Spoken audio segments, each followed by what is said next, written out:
بسم اللہ الرحمن الرحیم۔ وقت کا انتقام۔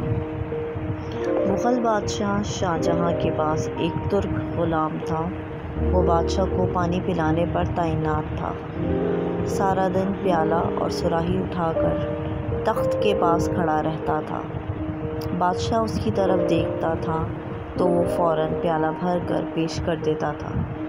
وہ برسوں سے یہ ڈیوٹی سر انجام دے رہا تھا اور بڑی حد تک بادشاہ کا رمز شناس ہو چکا تھا، لیکن ایک دن اس سے ایک غلطی ہو گئی۔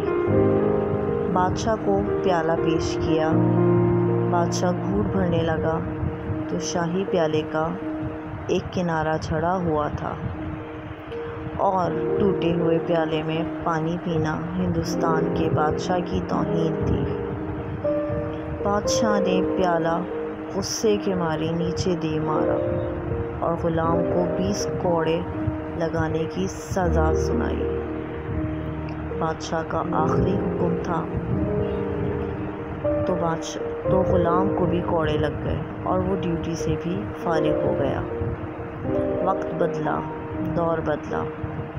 اورنگزیب عالمگیر نے اپنے والد کو قید میں ڈال دیا اور وہ تمام غلام اور ملازمین بوڑھے بادشاہ پر تعینات کر دیے جنہیں کبھی شاہجہاں نے سزا سنائی تھی۔ وہ پانی پینے والا غلام بھی انہی ملازموں میں شامل تھا۔ ایک دن بادشاہ کو قید میں پیاس محسوس ہوئی۔ اس نے پانی مانگا تو غلام آیا اور پیالہ بادشاہ کے ہاتھ میں پکڑا دیا۔ بادشاہ نے پیالے کو غور سے دیکھا۔ وہ پیالہ شکستہ تھا۔ کسی نے اس کی کرچیاں اور ٹھیکریاں جوڑ کر اسے قابل استعمال بنایا تھا۔ بادشاہ نے حسرت سے پیالے کی طرف دیکھا اور پھر غلام کی طرف دیکھا اور پوچھا، میرے ساتھ یہ سلوک کیوں؟ غلام نے مسکرا کر عرض کی، حضور یہ تو وقت کا سلوک ہے۔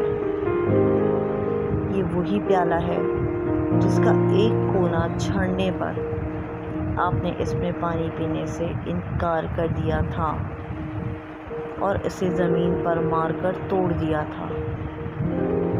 میں نے اس ٹوٹے ہوئے پیالے کی کرچیاں اٹھا لی تھیں اور میں نے انہیں جوڑا اور اس گھڑی کا انتظار کرنے لگا جب آپ کو اس وقت میں اس پیالے میں پانی پینے پر مجبور کرے گا۔ اور بادشاہ سلامت، دیکھیے آج وہ وقت آن پہنچا ہے۔ شاہجہاں کی آنکھوں میں آنسو آ گئے۔ یہ آنسو اگر نہ بھی آتے تو بھی بادشاہ نے باقی زندگی پانی اسی ٹوٹے ہوئے پیالے میں پینا تھا۔ کیوں؟ کیونکہ یہ دنیا ایک وادی ہے اور اس وادی میں ہر شخص کو اپنی انا، اپنے تکبر اور اپنی حماقتوں کی بازگشت بہرحال سہنا پڑتی ہے۔